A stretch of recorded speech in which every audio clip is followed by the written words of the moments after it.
Alhamdulillahi wa kafa. Ashhadu an la ilaha illallah wahdahu la syarika lahu syahadatan man nazzaha syirka wa nafa. Wa ashhadu anna Muhammadan abduhu wa rasuluhu azkal anami syarafa. Allahumma salli wa sallim ala sayyidina wa habibina wa syafi'ina wa qurrati a'yunina wa maulana Muhammadinil Mustafa wa ala alihi wa ashabihi wa ansarihi wa junudihi alladina hum ahlus sidqi wal wafa, amma ba'du.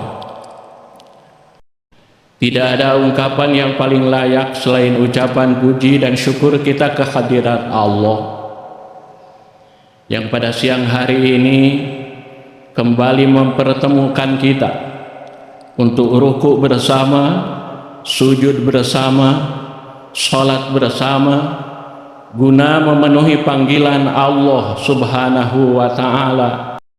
Kita tinggalkan kesibukan kita tinggalkan aktivitas kita tinggalkan usaha kita tinggalkan kantor kita tinggalkan dagangan kita tinggalkan berbagai kesibukan siang hari ini guna menggapai keridhaan Allah Subhanahu wa ta'ala.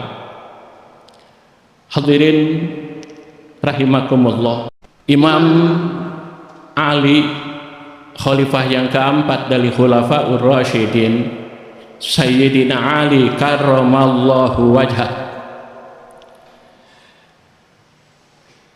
beliau pernah berkata, dan ungkapan beliau ini dikutip oleh Syekh Al-Hafidh Ibnu Hajar Al-Asqalani,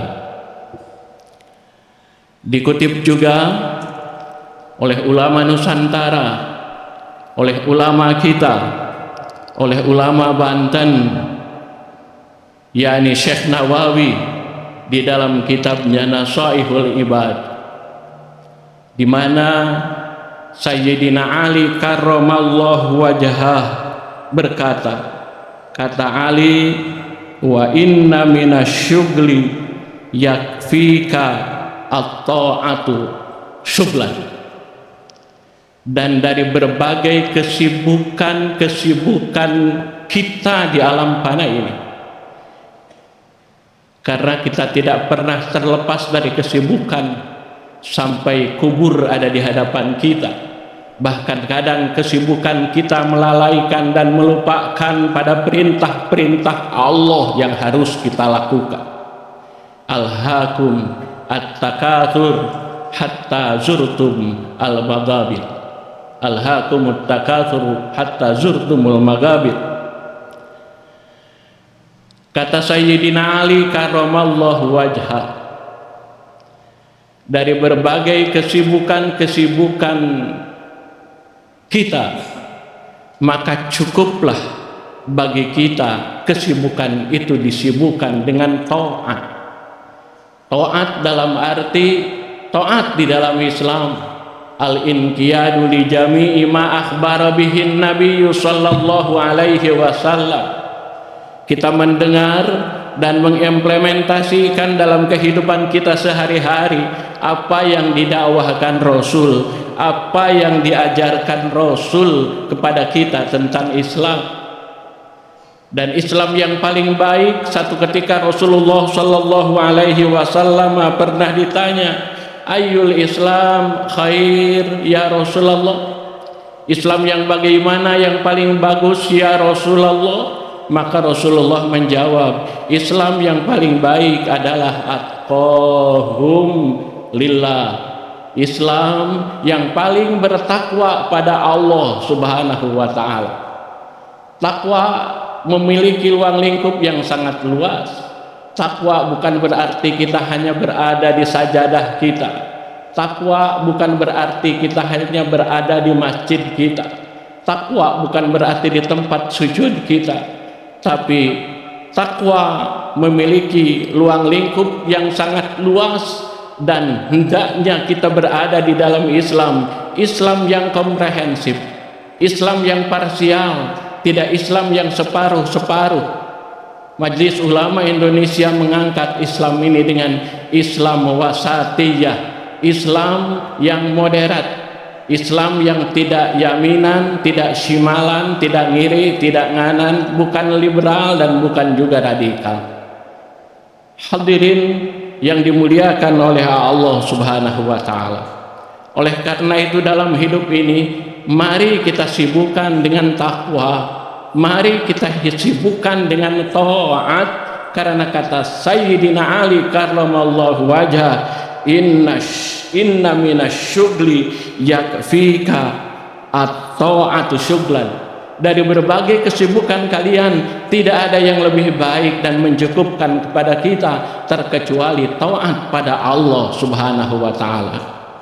Jadikan hidup kita sebagai ladang taat, jadikan usaha kita sebagai ladang taat pada Allah. Para pengusaha jadikan usahanya sebagai ladang taat pada Allah. Para pedagang jadikan dagangan sebagai ladang taat pada Allah Subhanahu wa taala. Teknokrat jadikan proyeknya untuk taat pada Allah Subhanahu wa taala. Ahli kesehatan, dokter jadikan keilmuannya sebagai ladang taat pada Allah Subhanahu wa taala. Kita seorang pejabat, jadikan jabatan kita untuk taat pada Allah Subhanahu wa taala, karena tidak ada kesibukan untuk kita yang lebih baik untuk kita, yang bisa memberikan dampak positif untuk dunia dan akhirat kita selain taat pada Allah Subhanahu wa taala. Konsekuensinya firman Allah, wa may yuti'illaha wa rasulahu faqad faza fauzan azima. Barang siapa yang taat pada Allah dan Rasulnya, maka dia akan mendapatkan kebahagiaan yang sangat besar tanpa batas. Beda dengan kebahagiaan dunia yang selalu terbatas, karena kullu ni'amin zailun illa na'ima ahlil jannah. Tiap-tiap kenikmatan kebahagiaan akan terputus terkecuali nikmat dan bahagianya ahli surga. Kalau kita punya anak, maka kita akan sangat berharap anak kita itu semakin tumbuh besar. Ketika anak kita tumbuh besar sampai usia PAUD, kita bahagia, dan kebahagiaan itu sirna ketika kita berpikir bagaimana supaya anak kita bisa diterima di PAUD yang diharapkan.